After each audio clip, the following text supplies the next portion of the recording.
It's 9:40 on a Tuesday night, and you're sitting on the edge of your bed, replaying it. The moment at dinner, or in the bath, or somewhere in that long grey corridor between 5 o'clock and bedtime, when your voice came out at a volume you had promised yourself that very morning you were done with. And here's the strange part.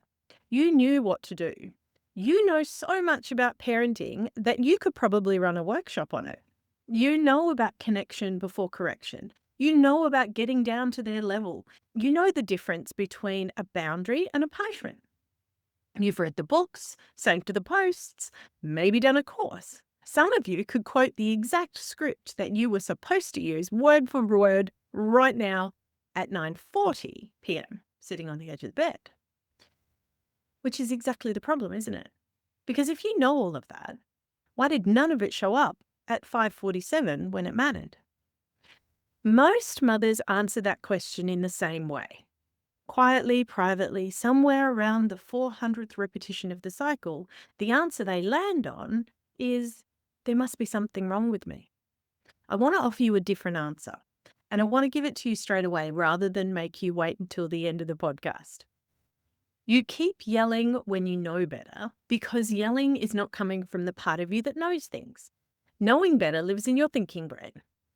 The yelling is launched from your nervous system, from wiring that was laid down long before you ever read a parenting book. And in a hard moment, the wiring fires first and the knowledge arrives afterwards, usually at 2 a.m. along with the guilt. That's the short answer. The rest of this podcast is about what it actually means, because once you understand the mechanism, the question stops being what's wrong with me and becomes being far more useful. I'm Philippa Scott. This is the Family Architect Podcast. Thank you for joining us. All right, so if you have taken this problem to the internet or a well-meaning friend or even a professional, you will have collected a familiar set of explanations. You're tired. You need more self-care. You need to take a breath before you respond. You need to walk away. You need to be more consistent. You need to lower your expectations. You need a better script. None of these are stupid. Most of them help at the margins. Sleep genuinely matters. Breathing matters. I teach regulation practices myself, and I would never tell you to throw them out. But notice something. You've probably tried most of them, some of them for years, and the yelling is still here, which means one of two things. Either you are uniquely bad at applying advice that works for everyone else, or the advice was aimed at the wrong layer of the problem. Now, I've spent more than 20 years working with mothers in birth spaces, in trauma therapy, in coaching rooms, and I can tell you which one it is. In all that time, I have never once met a mother who yelled because she lacked information. Not one. The mothers who come to me are almost always the most informed mothers in their friendship group. They know better than everyone. That's precisely why the yelling hurts so much. So let's ask the question the standard advice never asks. If this were a knowledge problem, wouldn't knowing have fixed it by now? Sit with that for a second, because it's not rhetorical. If yelling were caused by a lack of parenting knowledge, then acquiring parenting knowledge would cure it. 12 books in, 40 save posts in, 1 course in, it would be gone. The fact that it is not gone, the fact that you can hold a master's degree in gentle parenting theory and still hear your voice crack across the kitchen like a whip, is not evidence that you are broken. It is evidence that yelling was never a knowledge problem in the first place. Here is the distinction that changes everything. And it's the distinction almost nobody explains to mothers. A knowledge problem lives in the thinking brain and can be fixed with information.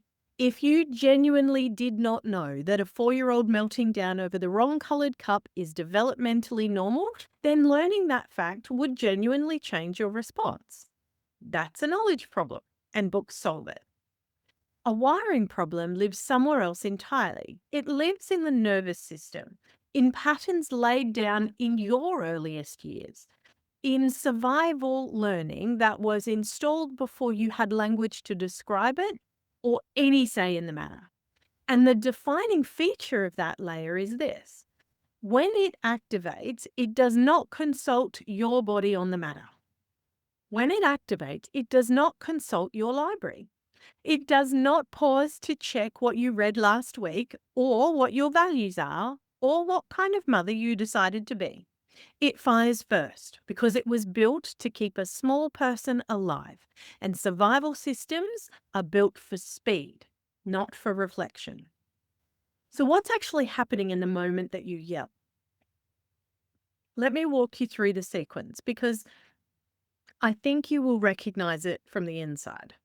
Underneath your awareness, your nervous system is scanning constantly for threat, not against reality, against your history.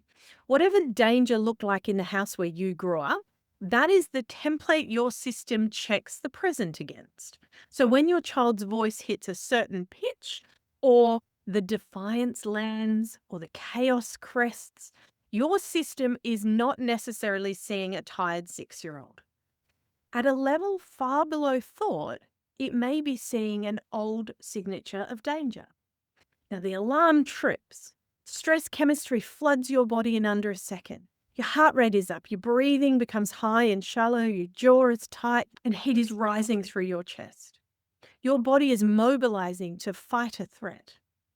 And while all of that is happening, the thinking part of your brain, the part that holds your scripts and your values and your knowledge about child development, goes partially offline. And this is not a metaphor. In a survival state, the body pulls resources away from reflection and towards reaction. The exact moment you most need everything you know is the exact moment your body takes it away from you. That's why you can be mid-yell while some small horrified part of you watches from a distance, unable to steer. Mothers describe this to me constantly. The watcher is what is left of your thinking brain. The yelling is your survival system. They're both you. Only one of them has the wheel. And then minutes later, the surge passes, the thinking brain comes back online, surveys the damage, and hands you the guilt.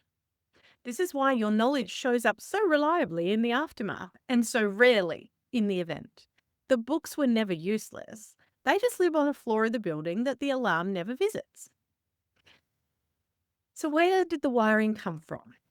Here is where I want you to get curious rather than frightened, because the next part is not about blame, not of you, and not of your parents.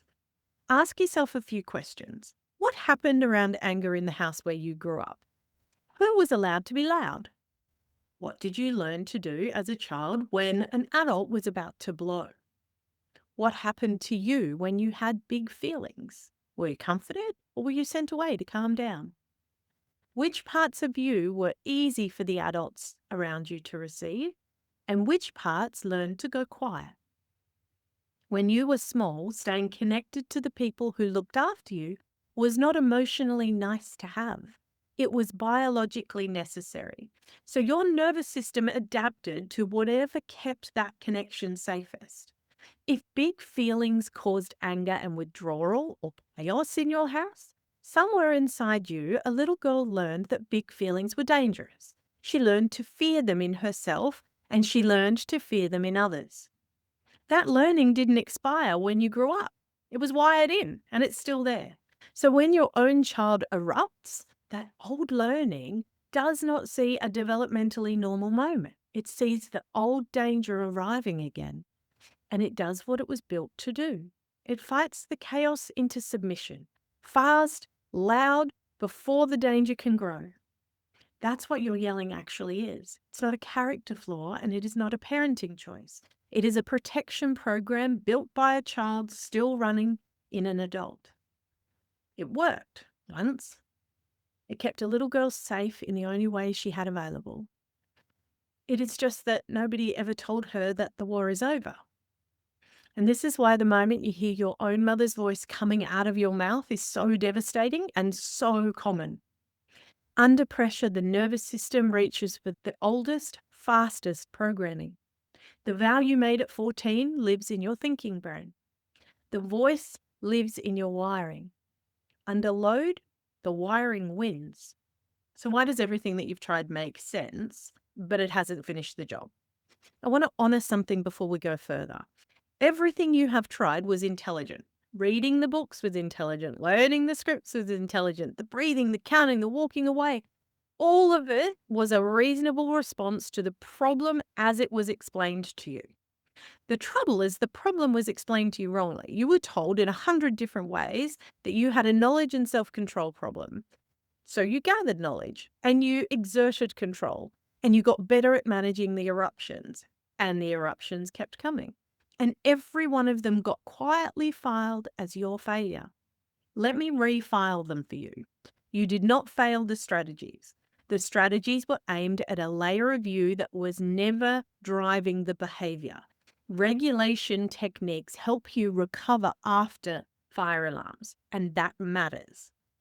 Repair protects your relationship with your child after a rupture, and that matters enormously. But none of it answers the underlying question, which is this: why does your nervous system still believe your child's big feelings are dangerous? Because here is the distinction I most want you to leave with. There is getting better at managing the alarm, and there is resolving what keeps setting the alarm off. They are two different pieces of work. Managing is what you've been doing with real skill for years. It's also exhausting, endless, and quietly costs you the version of motherhood you actually wanted. Resolution is different. Resolution means going to the layer where the programming was installed and updating what that little girl learned. So the alarm itself grows quiet, not managed, quiet. Fewer moments where the surge arrives at all. A longer runway when it does. A nervous system that reads your child's meltdown as a hard moment rather than an emergency. I will not pretend that happens through willpower or one more book, because you already know it doesn't. You are living proof. Insight is not resolution.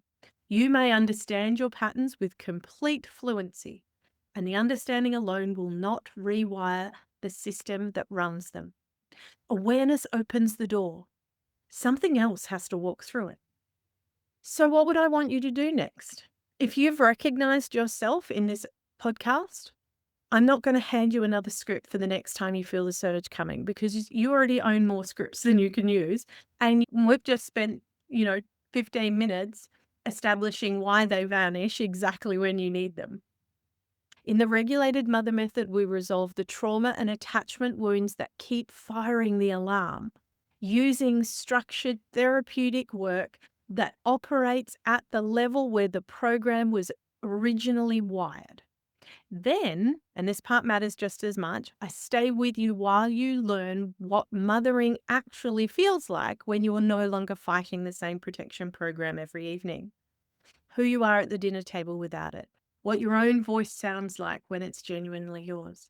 Because you were never short on knowledge, and you were never short on love. You have been carrying wiring that predates both, and the wiring can be changed.